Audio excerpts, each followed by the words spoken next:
Ever wondered what led to the bloodiest battle in the American Civil War? The Battle of Gettysburg wasn't a random event, but a culmination of many factors. As the year 1863 unfolded, the United States was in the grip of a brutal civil war that had torn the country into two factions, the Union and the Confederacy. The tension was palpable, a ticking time bomb waiting to explode. At the heart of this conflict were opposing political ideologies, with the Union in the North championing the abolition of slavery, and the Confederacy in the South fighting for states' rights and the preservation of their way of life. This ideological clash fueled the military climate of the time, with both sides gearing up for a decisive confrontation. Enter General Robert E. Lee, a seasoned commander of the Confederate Army. In a bold move, Lee decided to take the fight into enemy territory. He led his army into Pennsylvania, a state loyal to the Union. This was a strategic gamble designed to demoralize the Union and gain support from European powers. As the Confederate Army moved into Pennsylvania, a collision course was set for the Union and Confederate armies. The stage was set for the Battle of Gettysburg. The first day of July, 1863. This was when the initial shots rang out, beginning the Battle of Gettysburg. On this day, both the Union and Confederate armies clashed in the quiet town of Gettysburg, Pennsylvania. The Southern troops, under the command of General Robert E. Lee, initially gained the upper hand. Their ranks swelled with confidence as they pushed their northern counterparts back through the town. However, the Union Army was not to be easily defeated. Led by General George Meade, they executed a strategic retreat to Cemetery Hill, a key position overlooking the town. This move was not a sign of defeat, but rather a calculated decision, allowing them a tactical advantage. The Union soldiers fortified their position on the hill, readying themselves for the battle that was yet to come. Their resilience was admirable and their position formidable. The Confederate soldiers watched from the town below, aware that the real fight was just beginning. With the Union Army holding the high ground, the first day of the Battle of Gettysburg ended, setting the stage for further conflict.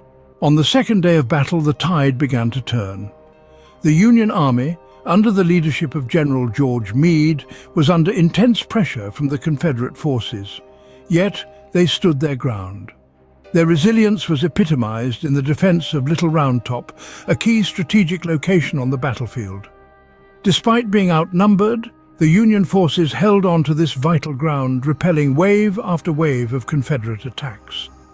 This was no small feat. The Confederates were determined, their charges fierce and relentless, yet the Union soldiers stood firm, their spirits unbroken. They knew that they were not just defending a piece of land, but the very principles upon which their nation was built. As the sun set on the second day, the battlefield fell eerily silent. Despite heavy losses, the Union Army held their ground. The second day ended with the Confederates failing to break the Union's defense. The third day of battle brought one of the most famous military charges in history, Pickett's Charge. This audacious move was the brainchild of Confederate General Robert E. Lee, who believed that a direct attack on the Union center would break the enemy's line. The charge was led by General George Pickett and his division of brave Virginian soldiers. However, the Union forces were ready and waiting. As Pickett's men advanced across an open field, they were subjected to a storm of artillery and rifle fire. The Confederate soldiers pushed on with determination, but the Union defense was too strong. Pickett's charge resulted in heavy losses for the Confederate Army, with over half of Pickett's division either killed, wounded, or captured. The Confederate Army was forced to retreat, marking the end of the Battle of Gettysburg. Despite the courage shown by the Confederate soldiers, Pickett's charge is widely regarded as a military blunder, one that cost Lee the battle and shifted the momentum of the war in favor of the Union. The Battle of Gettysburg ended with a decisive Union victory, marking a turning point in the Civil War.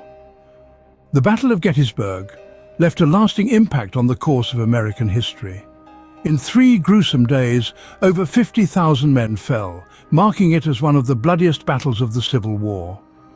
This massive loss of life was a harsh blow to both sides, dampening the morale of the Confederate Army and solidifying the resolve of the Union Army. The aftermath of this battle was a turning point, shifting the momentum of the war in favor of the Union. A few months later, President Abraham Lincoln stood on that hallowed ground to deliver the Gettysburg Address. His powerful words underscored the principles of equality and democracy, reminding the nation of the very ideals it was founded upon. Lincoln's address became a beacon of hope in a time of despair, imbuing the Union cause with a renewed sense of purpose. The legacy of Gettysburg extends beyond the battle itself. It serves as a stark reminder of the cost of division, the sacrifices made for freedom, and the enduring strength of the democratic spirit. The Battle of Gettysburg, a defining moment in American history, continues to remind us of the cost of division and the value of unity.